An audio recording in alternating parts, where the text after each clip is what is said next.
The Jedi Council was in a tense atmosphere when they received the news that Chancellor Palpatine had been kidnapped.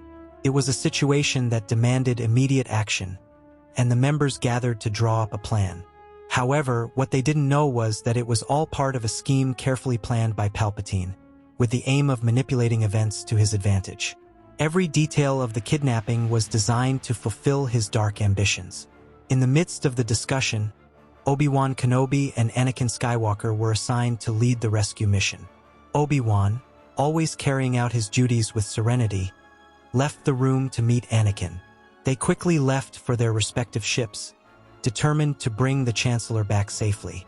Meanwhile, the Council continued to discuss matters involving the growing influence of the dark side in the galaxy. It was at this moment that a familiar presence invaded the room. All the Jedi Masters felt something different, something that was a mixture of nostalgia and surprise. The figure of Qui-Gon Jinn, like a Force ghost, appeared before them. The room instantly fell silent as he said, "Greetings, my friends." Master Yoda, surprised but receptive, replied, "Qui-Gon, what brings you here?" Qui-Gon, with the calm that always characterized him, replied, "I apologize for interrupting your meeting, Master, but the matter is extremely urgent." His expression conveyed gravity, and the Jedi quickly realized that this was no mere visit. He continued, "The Republic and the Jedi Order are at risk." The weight of his words made everyone look at each other as they tried to decipher the scale of the danger he was talking about. Master Windu, trying to seek clarity, asked, "Is this about the Chancellor's kidnapping? We've sent Obi-Wan and Anakin to sort it out." Qui-Gon paused before replying, as if measuring every word. "I urge you to reconsider and send them back to Coruscant. What you're facing is not just a kidnapping, but something much more dangerous." The Masters were intrigued and at the same time alarmed. Master Windu insisted, "Why do this, Qui-Gon?" It was then that he revealed the truth that would shake the Jedi Order. Because Chancellor Palpatine is actually Darth Sidious, the Sith Lord you have been searching for since my death. The impact of these words was immediate, and a heavy silence filled the room. Yoda, with his usual wisdom, tried to confirm. "Are you saying that a Sith Lord, the Chancellor, is?" Qui-Gon nodded, "Yes, Master. Not only does he control the Republic, but he also has a plan to destroy the Jedi Order. An order capable of making the clones annihilate all the Jedi with just one command." The gravity of his statement made everyone realize the depth of the plot underway. Master Windu, visibly worried, asked, "And what do you recommend we do?" Qui-Gon, faithful to his role as messenger of the Force, replied, "That I will leave to the Council to resolve, Master Windu. My mission ends here. From this point on, I cannot interfere. May the Force be with you." And with those words, he disappeared, leaving behind an atmosphere of unease. The Council, now more tense than ever, decided that the first action should be to bring Obi-Wan and Anakin back. Before making any decisions about Palpatine, they needed Obi-Wan's experience and judgment, as well as keeping Anakin away from any potential influence from the dark side. The priority was to protect the Jedi Order and ensure that the two were not pieces in a game they did not know. A message was sent to Obi-Wan, who was on board his ship. The message was clear and direct. The rescue mission had been aborted, and he was to return immediately to Coruscant to help the Council make an important decision. Obi-Wan accepted the order without question, but doubts began to creep into his mind. Anakin, on the other hand, was frustrated. For him, the idea of abandoning the mission seemed irrational. Obi-Wan knew Qui-Gon best, and his opinion was of the utmost importance to the Council about what had happened. He was visibly surprised, both by the unexpected appearance of his former master and by the alarming news that had been revealed. Obi-Wan felt the weight of the situation on his shoulders, but his devotion to the Council and the Force was unwavering. As a faithful disciple, Obi-Wan affirmed that if Qui-Gon had manifested himself through the Force to interfere directly on the material plane, it was because it was absolutely necessary. He emphasized that the Council should take his old master's words seriously, and that this information needed to be passed on to the Senate immediately so that action could be taken before it was too late. In a hurried and tense vote, the Senate decided to remove Palpatine from office while the allegations were investigated. He was to be imprisoned until all the charges were confirmed and he could be properly tried. It was a historic decision that demonstrated the seriousness of the situation. Palpatine, who had been faking his abduction with his apprentice Dooku, realized after receiving the news that he could not return to Coruscant. He quickly realized that the plan was falling apart and that he would have to take drastic measures to regain control of the situation. His calm countenance hid the rage that was growing inside him. The Jedi Council issued instructions for all Jedi to stay away from the clones as a precautionary measure. The order to deactivate the clones was given. It was a desperate attempt to prevent the order from being taken by surprise by any unexpected attack. Dooku, faithful to his master, was tasked with triggering the infamous order. Using his stealth skills and the energy of the dark side, he infiltrated Palpatine's command room. Before the systems could be deactivated by the Jedi, Dooku managed to trigger the order via the control panel, spreading chaos across the galaxy. Just as Dooku was preparing to leave his master's room, he was surprised by the imposing presence of Mace Windu, who appeared in the doorway. Windu declared that he was under arrest, but Dooku coolly replied, "It's too late for the Jedi." Windu asked, "What have you done?" Dooku replied with a defiant tone, "You'd better run if you want to protect your comrades." Mace Windu, without hesitation, activated his purple lightsaber and replied firmly, "Not before I kill him." Thus began a fierce confrontation between the two masters, each representing an opposing side of the Force. It was a duel that symbolized the tension and conflict that gripped the galaxy at that crucial moment. The duel between Windu and Dooku took place in the same place where, in another timeline, Windu would have faced Palpatine. The command room became the stage for an intense battle, with saber strikes lighting up the room in shades of purple and red. The fight was more than a physical confrontation. It was a contest for the survival of Jedi ideals. The irony of the situation was obvious. The confrontation between Windu and Qui-Gon's former master, who had just warned the Jedi about Order 66, showed how alliances and relationships could be manipulated by the dark side. Qui-Gon could never have imagined that his own master would be involved in destroying the order he held so dear. As the duel intensified, Windu's superiority began to show. He pressed Dooku with skill and precision, forcing the Sith to resort to desperate measures. Dooku used his force beams in an attempt to turn the tide, but Windu defended them with his lightsaber, creating a spectacle of light and energy that reflected the balance between good and evil. During the fight, the glass in Palpatine's room was smashed, creating even more chaos.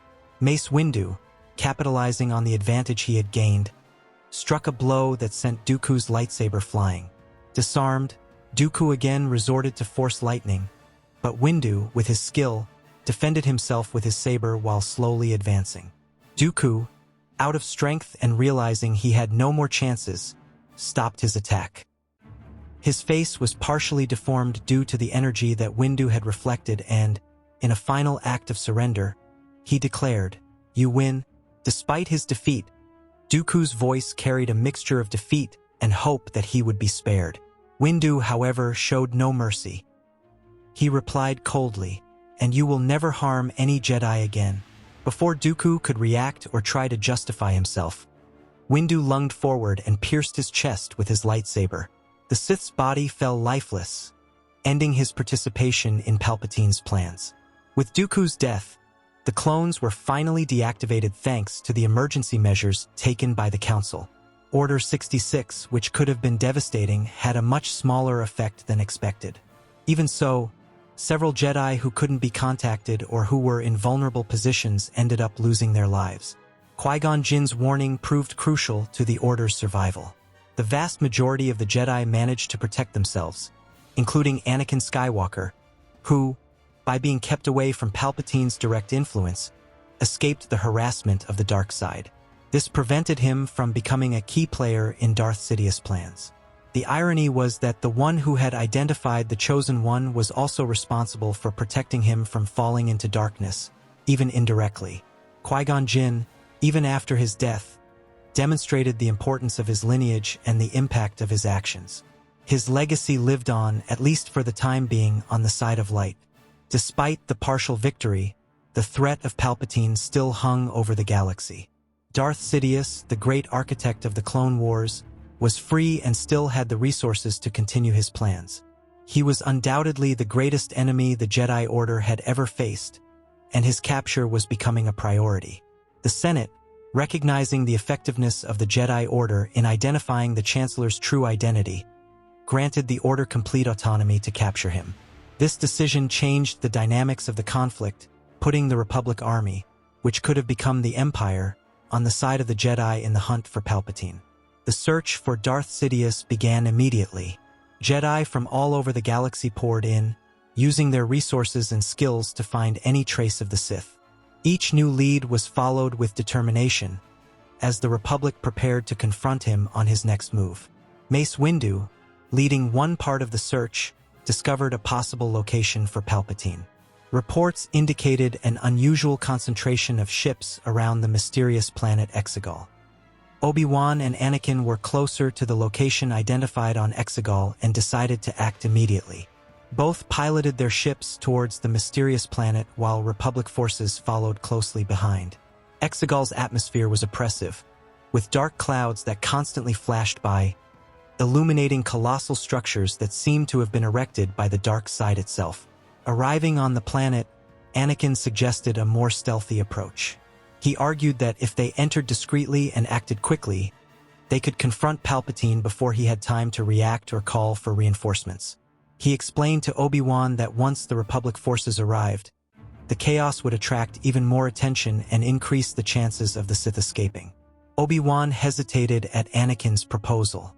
He knew the risks of infiltrating enemy territory without adequate support, but he also recognized the urgency of the situation.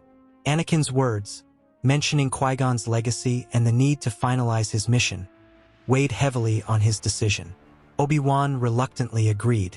The landscape of Exegol was terrifying. Narrow, winding passages led to vast corridors lit by a ghostly red light. The place seemed to pulsate with energy from the dark side, something that both Jedi felt deeply. Despite the hostile environment, they managed to infiltrate and make their way towards the room where Palpatine was hiding. On entering the main room, they were met by a small group of guards loyal to Palpatine. In a quick and efficient fight, Obi-Wan and Anakin defeated their enemies, demonstrating the precision and synchronization that made them one of the most formidable duos in the Jedi Order. Then, side by side, they prepared to face Palpatine. "This time we'll do it together," said Obi-Wan. "I was going to say the same," replied Anakin. Before the confrontation could begin, the sound of explosions and gunfire echoed through the room. The Republic forces had finally arrived, launching a massive attack against Exegol's defenses. Palpatine, however, remained motionless, a cold smile on his face. Anakin was right. Infiltrating first had prevented the Sith from escaping. Palpatine looked directly at Anakin and began to speak, his voice laden with persuasion. "Anakin, so much wasted power. You are stronger than all these fools. Together we can rule the galaxy." But this time Anakin didn't listen. He replied firmly, "Your fate will be the same as that of your apprentice." Palpatine this time didn't have the time he needed to seduce Anakin to the dark side. With no time for manipulation, Palpatine realized that he wouldn't be able to bend Anakin as he had hoped. He smiled sinisterly and muttered, "Then so be it." In one sudden move, the Sith leapt at both Jedi, his speed and connection to the Force surprising even the experienced Obi-Wan and Anakin. The fight began with frightening intensity. Palpatine showed impressive mastery of the lightsaber and used the Force to manipulate the environment in his favor, throwing objects and trying to throw his opponents off balance. Anakin realized that the Sith was much more powerful and cunning than Dooku, making the confrontation even more challenging. Obi-Wan, on the other hand, used his experience to adapt to Palpatine's unpredictable style. Both Jedi joined forces to try to overcome the enemy, but the balance of the battle constantly hung in the balance. Every blow, every movement, was a reminder of the gravity of that moment and what was at stake for the entire galaxy. While the confrontation between the Jedi and Palpatine was taking place, an air battle of epic proportions was raging in the skies of Exegol. Republic forces faced off against fighters and ships loyal to the Sith Lord, who used all their skill to maintain control of the airspace. Explosions lit up the planet's dark sky as the fighters maneuvered to avoid the incessant gunfire. It was a chaotic scene, but the Republic pilots showed their determination to push on, ensuring support for the Jedi who faced Palpatine. In the duel, Palpatine demonstrated his superiority by using the Force to push Anakin away and then delivering a blow that severed Obi-Wan's hand. The Jedi Master fell to the ground, wounded and vulnerable, while the Sith Lord prepared to finalize his attack. Palpatine raised his saber to deliver the final blow, his cold, calculating expression showing his desire to eliminate his opponent. But Anakin, realizing the gravity of the moment, made a desperate move to save his master. With one swift movement, Anakin used the Force to hurl a huge object towards Palpatine, forcing him to parry the blow. The Sith Lord was forced to dodge the projectile, showing impressive reflexes to protect himself. This moment gave Obi-Wan enough time to retreat and avoid imminent death. Anakin then advanced, determined to confront Palpatine directly, while the tension in the atmosphere continued to rise. The combat between Anakin and Palpatine was fierce. Both demonstrated exceptional skills, with quick and precise movements that made the fight intense and unpredictable. Palpatine used the Force to manipulate the environment, throwing objects and trying to destabilize Anakin. Anakin, on the other hand, showed determination with every blow, fighting with all his might to overcome the enemy who had caused so much destruction. The battle seemed evenly matched, with both sides fighting for control of the galaxy's destiny. Even though he was wounded, Obi-Wan managed to concentrate enough to use the Force and retrieve his lightsaber, which had been thrown away. With precision and determination, he threw the saber at Anakin, who caught it in the air with one agile movement. In a swift and surprising maneuver, Anakin struck a blow that severed both of Palpatine's hands, leaving him kneeling and unarmed in front of the Jedi. The Sith Lord, for the first time, looked vulnerable and defeated. Palpatine looked up at Anakin, his expression a mixture of fear and manipulation. "You know better than that. I need to be judged," he said, trying to appeal to the Jedi's morality. Anakin, holding the two lightsabers crossed near the Sith's neck, seemed torn between justice and revenge. The silence in the room was almost palpable as Anakin pondered what he should do at this critical moment. The tension was broken by a firm voice that echoed through the room. "Do it!" It was Mace Windu, who had led the offensive against Palpatine's forces and arrived on the scene. He advanced towards the Sith, pointing at him sternly. "He's too dangerous to be left alive. Do it now," declared Windu, his determination visible in every word. Palpatine looked at him, surprised and alarmed, unable to predict such a reaction from a Jedi. Anakin looked to Obi-Wan for guidance. His former master, still wounded and struggling to stand, merely nodded his silent approval. Anakin turned his attention to Palpatine, and the hesitation he had felt earlier disappeared. With one swift, precise movement, he executed the blow that ended the Sith Lord's life, ending the cycle of destruction that had ravaged the galaxy for so long. After his victory, Anakin returned to Coruscant as a hero. His arrival was celebrated by the Republic and the Jedi Order, who recognized his courage and determination. Padme was waiting for him, bringing news that would change his life. She was pregnant. The revelation brought hope to Anakin, marking a new chapter in his journey. He was invited to join the Jedi Council as a master, recognizing his importance in the future of the galaxy. Qui-Gon Jinn's mission was finally complete. Not only had he discovered the Chosen One, but he had also helped Anakin fulfill the prophecy by defeating Palpatine and bringing balance to the Force. Even after his death, Qui-Gon proved that his legacy lived on, guiding the galaxy towards a future of hope and light. But although the threat of Palpatine had been eliminated, new challenges awaited the Jedi.